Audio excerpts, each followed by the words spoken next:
류마티스 관절염에 대해서 이제 알아보도록 하겠습니다. 질병 코드는 M0530이고요.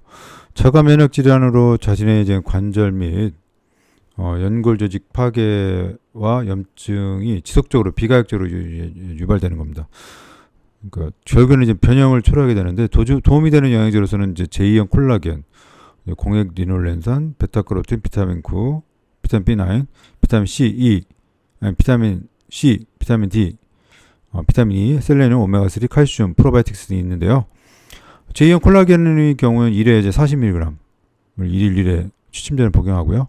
가마 레놀렌산 같은 경우는 1회 이제 400에서 900mg을 1일 이제 3회 복용합니다. 이런 것들이 이제 류마티스 염증성 질환에 이제 유용할 수는 있지만 임상적 근거는 좀 약간 부족한 걸로 되어 있습니다. 셀레늄은 200 마이크로그램을 류마티스 관절 염증을 완화시키고요.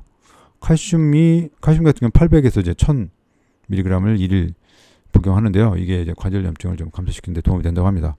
오메가3 같은 경우는 1200mg을 1일 2, 3회 이제 복용시키고요. 비타민 E 같은 경우는 1일 이제 600mg을 이제 1일 2회 복용하는 것으로 되어 있습니다. 프로바이오틱스는 장내 면역체계 강화를 통해서 항염증 작용을 하기 때문에 류마티스 관절염에 도움이 됩니다. 류마티스 관절염 자가 진단 체크리스트는 영양제 처방 가이드 423쪽에 있습니다. 만성 피로, 우리 만성 피로에 대해서 좀 알아보도록 하겠습니다. 질병 코드는 F480이고요. 만성 피로는 피로를 일으키는 다른 질환이 없음에도 불구하고 피로가 6개월 이상 지속될 때를 이제 말하는데요. 명확한 원인은 이제 밝혀진 게 없습니다. 다만 과로나 스트레스, 갱년기, 부신피로 증후군, 수면장애, 다이어트, 그리고 출산 후 스트레스, 그리고 우울증, 불안증 등에 의해서 이제 유발될 수가 있다고 합니다. 만성 피로에 도움이 되는 영양제로서는 이제 코큐텐, NADH, 마그네슘, 비타민 B군, 그리고 비타민 D, 셀레늄, 오메가3, 철분, 카르니틴, 한국인삼 등이 있겠습니다. 특히 이제 코큐텐의 경우에는 1회에 이제 100에서 300mg을 1일 1회 복용하는데 피로감 개선에 이제 도움이 되겠습니다. 마그네슘은 남자가 400, 여자는 300 1일 복용하고 불안 스트레스 개선에 도움이 되겠습니다. 비타민 D가 부족한 경우가 많아서 혈액 검사를 통해서 수치를 체크하고 반드시 이제 비타민 D 보충을 반드시 해 주셔야 되겠습니다. 셀레늄은 1일 권장량이 남녀 모두 55 마이크로그램인데요. 최대 200 마이크로그램을 넘지 않도록 조절하면 되겠고요. 카르니틴은 1회에 500에서 1000mg을 1일 2회에서 3회 복용하게 되는데요. 근육 내 에너지 생산이라든가 근육 피로, 세포 손상과 이제 예방에 이제 도움이 되겠습니다.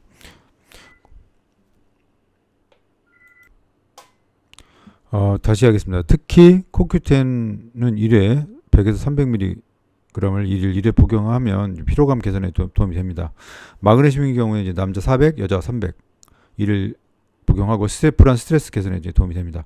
비타민 D가 부족한 경우가 많아서 혈액 검사를 통해서 수치를 체크해서 반드시 이제 비타민 D를 보충해 주셔야 되겠습니다.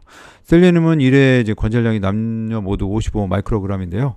최대 200 마이크로그램을 넘지 않도록 조절해 주셔야 되겠습니다.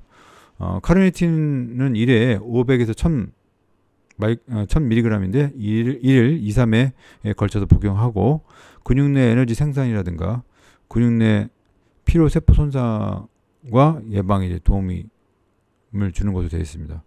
콜린은 이제 1회에 200 마이크로그램을 1일 1회 복용으로 세포 신경 활성에 도움을 주겠습니다. 만성 피로 증후군의 이제 자가 진단 체크리스트는 이제 영양제 처방 가이드 425쪽에 있습니다. 참고하시기 바랍니다. 말초 신경병증의 경우에는 알파 리포산을 1회에 600mg을 1일 1회에서 3회에 걸쳐서 이제 복용하는 것이 이제 도움이 되는 것으로 되어 있습니다. 이제 변비에 대해서 알아보겠습니다. 변비는 질병 코드가 K590입니다. 통상 이제 변비라고 하면 배변 횟수가 일주일에 3회 미만인 경우를 말하는데요. 배변의 횟수 감소나 이제 변이 배출이 안 돼 가지고 변 보는 것이 만족스럽지 못한 상태를 이제 말합니다. 증상이 3개월 이상 이제 지속되는 경우 만성 변비라고 하고요. 변비에 도움이 되는 영양제로서는 마그네슘, 비타민 C, 오메가3, 프로바이오틱스 등이 있는데요. 수용성 식이섬유, 변비에 도움이 되는 영양제로서는 마그네슘, 비타민C, 오메가3, 프로바이오틱스 등이 있겠습니다. 예, 수용성 식이섬유인 경우 1회에 이제 5에서 10g 정도를 1일 2회 3회 식전 또는 식후에 충분한 물, 즉 240cc 정도 함께 복용하게 되겠습니다. 차전차피는 22g, 즉 식이섬유 6g 정도 되는데요. 푸른 같은 경우는 50g, 즉 식이섬유 6g. 베타글루칸 같은 경우와 용량 비례 효과를 보입니다. 마그네슘은 이제 변비 예방하고 이제 치료에 이제 사용되는데, 마그네슘 옥사이드, 수산화 마그네슘 같은 변비 증상 개선에 이제 도움이 됩니다. 비타민 C의 경우 변비 예방에 효과적이긴 하지만 치료에는 효과가 적습니다. 그러니까 예방에는 좀 효과적이다. 변비약인 피사코데일의 부작용으로 인해서 부정맥 유발 가능성이 있기 때문에 이제 변비약 같은 경우는, 피사코데일 같은 경우는 칼슘 섭취가 이제 필요하기도 합니다. 오메가3는 대장 내 염증을 감소시키고 장운동 촉진과 변비 증상을 개선해 주는 것으로 알려져 있습니다. 변비 자가 진단 체크리스트는 영양 처방가이드 429쪽에 있겠습니다. 참고로 이제 같이 봐주시면 되고요. 남성 성기능 장애를 보시겠습니다. 남성 성기능의 장애에 이제 도움되는 영양제를 좀 알아보도록 하겠는데요. 미국에서 이제 조사된 성기능 발생률 자료에 의하면 남성의 31%, 여성의 43%가 성기능 장애 호소를 한다고 합니다. 남성의 성기능 장애로서는 대표적으로 발기부전하고 사정 장애가 있고요. 여성은 이제 성욕 장애, 불감증, 극치감 장애, 성교통 등 이제 다양한 게 나타난다고 합니다. 그리고 심리적인 영향하고 이제 성호르몬의 영향을 이제 많이 받게 되는데요.